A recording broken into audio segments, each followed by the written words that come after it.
Hello everyone, কেমন আছো সবাই? আমি কিন্তু খুব ভালো আছি। আর তোমরা কে কে কেমন আছো অবশ্যই কমেন্ট বক্সে জানিও।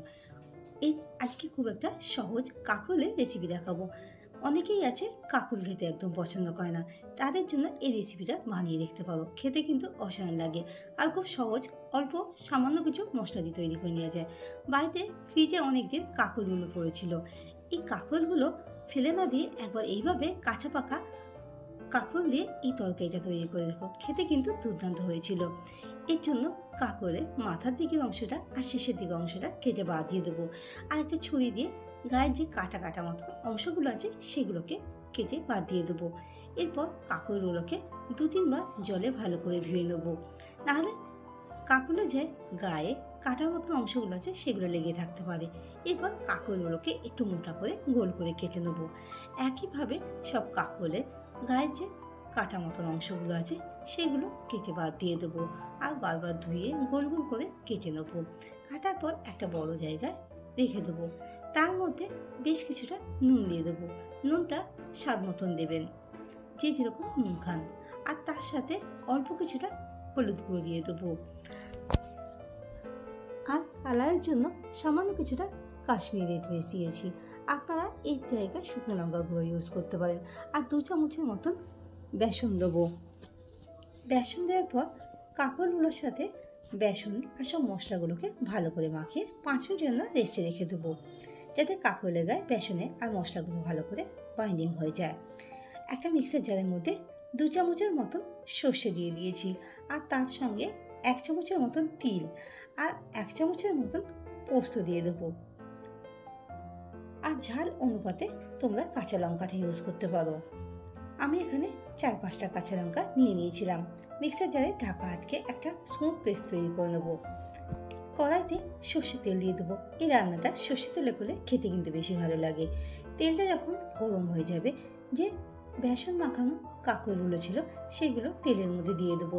সব কাঁকরোলগুলোই আমি একসাথে দিয়েছিলাম। এরপর ঢাকা দিয়ে লো ফ্লেমে কাঁকরোলগুলোকে ভেজে নেবো। এক সাইডে যখন হালকা লাল হয়ে যাবে তখন উল্টো দিকটা হতে দেবো। দু সাইডটাই কাঁকরোলগুলো লাল করে ভেজে নেবো। এইভাবে 2 সাইডটাই উল্টে পাল্টে ভেজে নেবো। ভাজা হয়ে গেলে কাঁকরোলগুলো তুলে একটা জায়গায় রেখে দেবো। ওই যে তেলের মধ্যে অল্প কিছুটা কালো জিরে দিয়ে দেবো আর সামান্য কিছুটা মৌরি অ্যাড করে দেবো।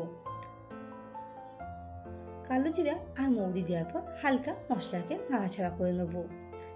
মশলাতে যখন হালকা একটা মিষ্টি গন্ধ বেরোবে তখন এর মধ্যে বেটে রাখা সর্ষে, পোস্ত, তিল আর কাঁচা লঙ্কার মিশ্রণটা দিয়ে দেবো। দেওয়ার পর সব মশলাগুলোকে ভালো করে কিছুক্ষণ কষিয়ে নেব। আর এর মধ্যে অল্প কিছুটা হলুদ গুঁড়ো অ্যাড করে দেবো আর সামান্য কিছুটা কাশ্মীরি রেড মির্চ দিয়ে দেবো।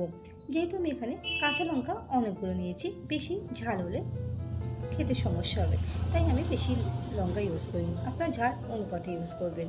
সামান্য চিনি দিয়ে দিয়েছিলাম আর মশলা বাটি ধুয়ে রাখা জলটা দিয়ে দিয়েছিলাম। দেওয়ার পর ভালো করে সবগুলোকে নাড়াচাড়া করে নিয়েছিলাম আর ভেজে রাখা কাঁকরোলগুলো দিয়ে দিয়েছিলাম আর বেশ কিছুটা জল দিয়ে দেবো।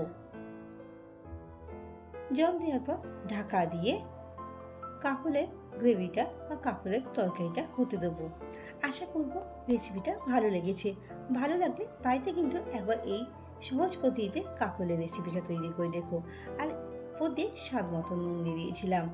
আর কেমন হয়েছে অবশ্যই কমেন্ট বক্সে জানিও। ভিডিওটা ভালো লাগলে লাইক আর শেয়ার করার অনুরোধ রইল। আর আমার চ্যানেলে যদি নতুন বন্ধু হয়ে থাকো তাহলে চ্যানেলটিকে সাবস্ক্রাইব করে পাশে থাকার অনুরোধ রইল। ধন্যবাদ পাশে থাকার জন্য। উপর দিয়ে কয়েকটা কাঁচা লঙ্কা দিয়ে দেবো। ঢাকা দিয়ে 10 মিনিটের জন্য রেস্টে রেখে দেবো। গরম গরম ভাতের সাথে সার্ভ করবেন। খেতে যেমনই সুস্বাদু হয়েছিল আর খুব কম সময় তৈরি করে নেওয়া যায়। ধন্যবাদ পাশে থাকার জন্য। দেখা হবে খুব তাড়াতাড়ি নতুন একটা রেসিপি নিয়ে।